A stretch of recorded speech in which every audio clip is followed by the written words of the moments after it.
After reading and listening to the A plus strategy for studies, you now have a benchmark of what it means to be a full time student or a professional student, we might say. The remaining other strategies are basically doing less or fewer of those things that the A plus student did.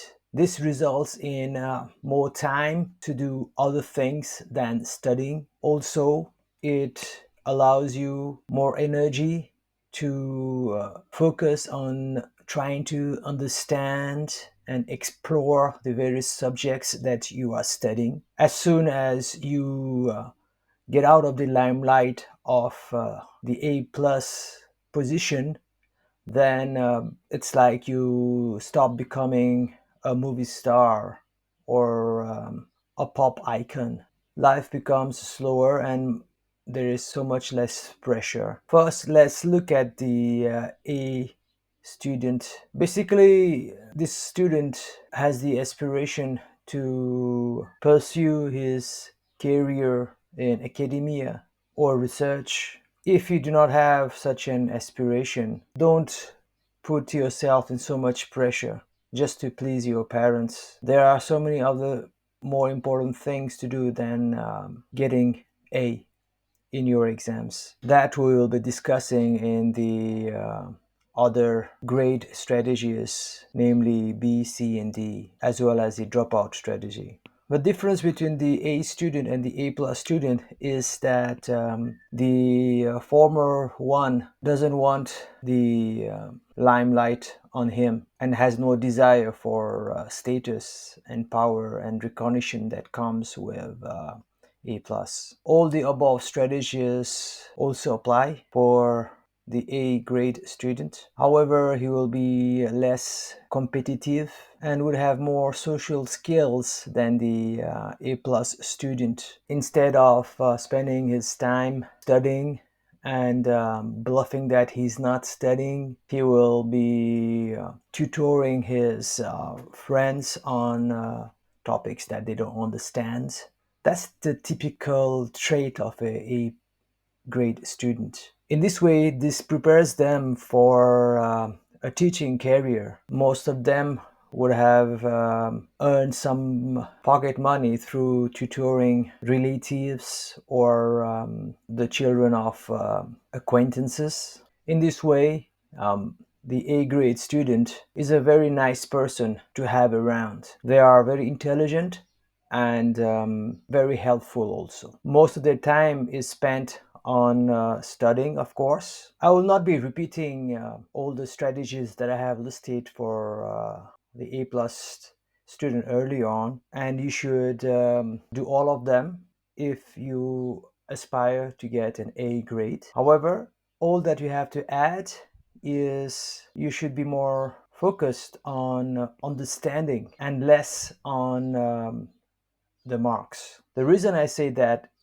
is that the A grade student in the future will tend to hold leadership or managerial position in academia and research as well as consulting careers. You will need to have the ability to communicate and relate to other disciplines other than yours later on. You will not have the privilege of being honored for high performance in exams, along with the financial perks that come with it. So, to compensate this loss, which if you had desired, you could have had gotten, you should plan to make up this financial backstep by becoming a leader in your department or organization later on. Leading a pharmaceutical, a biotechnology company, an electronics manufacturing unit, or even the economic bureau or the finance ministry requires A grade students, the level of intellectual capacity that they have is not just a good to have thing, but it's a must have thing in those sectors. However, IQ isn't enough, and they need to have the social skills, the leadership skills, the communication skills, and even the emotional skills to take the driver's seat. Anyways, what I'm getting at is if you are not going to go for A plus, then you'll be happy with A grade.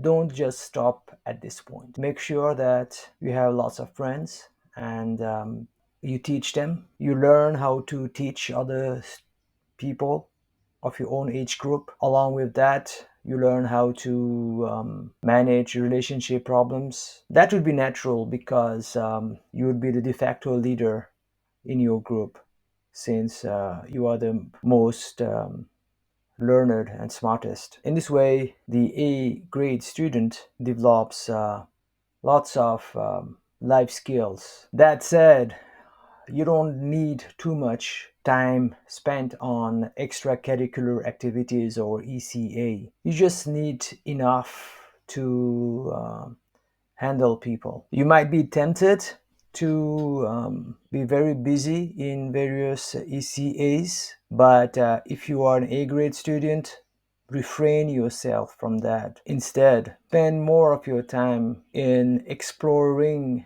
the subjects that you are supposed to study.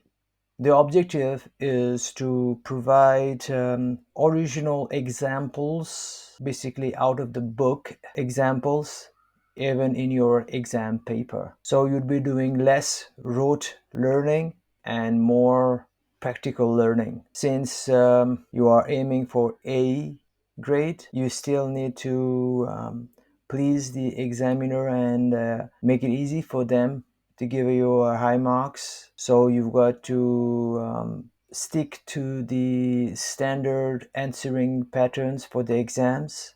But as opposed to the A plus student, the A grade students gives himself more flexibility in answering the questions with more originality and uniqueness through out of the book examples. The A grade students should engage in ECAs that are research based. You should use those outings as an opportunity to learn about the environment. Then you should use the various social contacts you make as an opportunity to understand relationships and the psychology of people. The biggest asset of A grade students are their notes. Make sure that you have perfect notes. Don't be greedy about sharing your notes with your friends. In the long run, that will help you because in your career, you'll find it much easier to train your subordinates and colleagues. The attitude of a grade student towards exams is that it is a way to measure the correctness of their understanding and study methodology rather than a way to get recognition. Whereas the A plus student would be upset if he got less marks, the A grade student would be very curious why he got less marks. So as an A grade student, you must be highly flexible in making a proper diagnosis of why you didn't get the desired or expected score in a certain exam. Thereby, you should make your own mini syllabus to develop those skills and gather the facts and data that you missed. In this way, the A grade student is very proactive because he has